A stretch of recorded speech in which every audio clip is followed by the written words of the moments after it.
Hay momentos notables y curiosos en la historia, en que parecen reunirse de manera sincrónica una verdadera constelación de figuras en un ámbito determinado, que permite un desarrollo cultural genial y digno de admiración. Me parece que eso fue lo que sucedió en la Atenas del siglo V a.C., cuando tuvo lugar el desarrollo de la filosofía y el teatro, ciertos avances en la ciencia, la arquitectura y la escultura, así como una consolidación de fondo en la democracia y en la ética. Algo similar, en un escenario distinto, se dio en Francia durante el siglo XVIII, cuando se congregaron los pensadores de la Ilustración, provocando un cambio filosófico, una reorientación política y esa ambiciosa empresa que fue la enciclopedia. Se podría decir que es lo que sucedió de alguna manera en el Imperio Austrohúngaro durante la segunda mitad del siglo XIX y los primeros años del siglo XX. Esa creación secular, con decisiva presencia en la Europa central y oriental, antes de 1800 cumplió ciertas misiones históricas relevantes para el viejo continente. Desde luego ser una base cultural del catolicismo, pero fue mucho más que eso, como veremos. Además debió resistir las amenazas del Imperio Otomano, otra de las grandes fuerzas de la época. Finalmente extender la civilización occidental por territorios que muchas veces tenían influencias históricas y culturales diversas. Sin duda vale la pena traer esto a nuestros comentarios históricos de BioBio TV.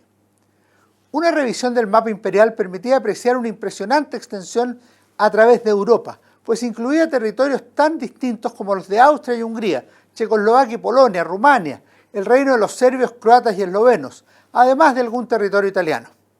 En cualquier caso, no debemos suponer que dicho territorio es exactamente igual al de las futuras naciones que nacieron de su desmembramiento, pero esta breve descripción muestra un criterio fundamental: la capacidad de integrar sociedades, pueblos y zonas diversas dentro de una unidad política y administrativa. El imperio tenía aspectos interesantes y sin duda complejos.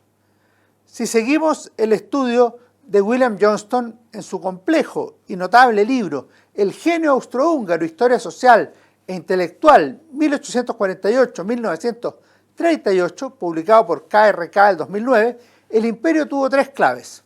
Fueron la administración, o la burocracia imperial, el ejército, objeto de admiración de obras musicales y literarias, y la Iglesia Católica, pese a que dentro del territorio imperial coexistían numerosas confesiones en un marco de relativa tolerancia y diversidad, y que hubo gérmenes de anticlericalismo en diversos momentos. En efecto, se trataba de un mundo donde coexistía la unidad y ciertas contradicciones, de una manera casi natural y al ritmo de la tradición.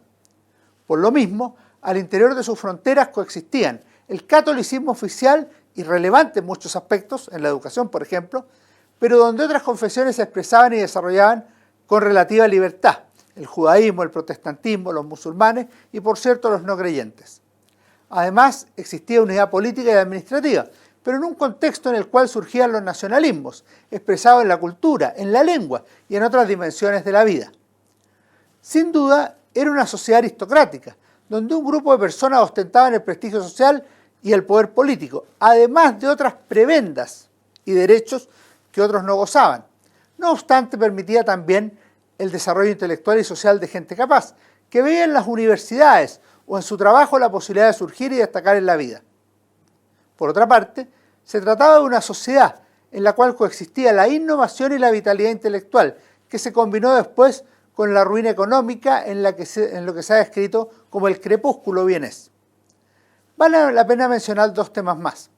El primero es el incipiente desarrollo del pacifismo, que surgió a través de figuras como Bertha von Suttner, o las conferencias por la paz, cuya mayor contradicción se expresaría en la preparación para la guerra en primer lugar y posteriormente en el estallido efectivo de la Primera Guerra Mundial en el seno mismo del imperio. El segundo aspecto se refiere a una dimensión espiritual, que experimentaron muchas personas que habitaron al interior de los límites del imperio austrohúngaro. Disfrutaron de su riqueza cultural y sus posibilidades, pero que en algún momento se sintieron cansados y procuraron buscar nuevas alternativas en el mundo. Es decir, era un sentimiento doble, de amor y gratitud, pero a la vez de agotamiento y deseos de cambio. En el plano intelectual se pueden destacar varias cosas interesantes. aunque teniendo en consideración esa crítica o prevención que hace Tony Judt a figuras como Stefan Zweig o a otros intelectuales que admiraban el imperio austrohúngaro. Dice Judt en Pensar el siglo XX que ellos estaban limitados a los oasis urbanos del imperio, Viena, Budapest, Cracovia, Czernowitz, pero en general se trataba de intelectuales desconocedores del mundo rural, con lo que ello implica, por lo que invita a ser cautos en el análisis. Sin perjuicio de eso, no cabe duda que esa sociedad culta y desarrollada que muchos admiraban tenía diversos aspectos relevantes. El primero de ellos es la diversidad o pluralidad de áreas que comprendía el desarrollo cultural austrohúngaro, que alcanzó altos niveles a fines del siglo XIX y comienzos del XX. El arte, la música, la literatura, la ciencia, la medicina, la vida universitaria, la filosofía, la sociología o lo que sería la ciencia política y el derecho son todas áreas que tuvieron cultivadores y libros, conferencias y grupos de interés que avanzaron con nuevos conocimientos, debates intelectuales importantes y contradictorios, libros originales e incluso con grupos relevantes. El segundo aspecto que destaca es la inmensa cantidad y calidad de figuras que representaron ese mundo cultural en sus diversos ámbitos.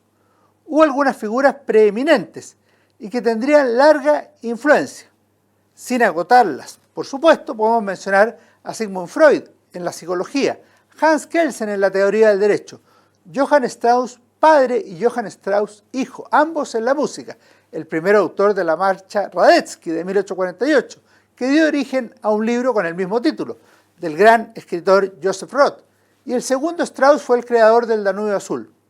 El Círculo de Viena tuvo muchas figuras valiosas, desde Moritz Schlick hasta Karl Popper, pasando por Rudolf Carnap y Otto Neurath, entre otros.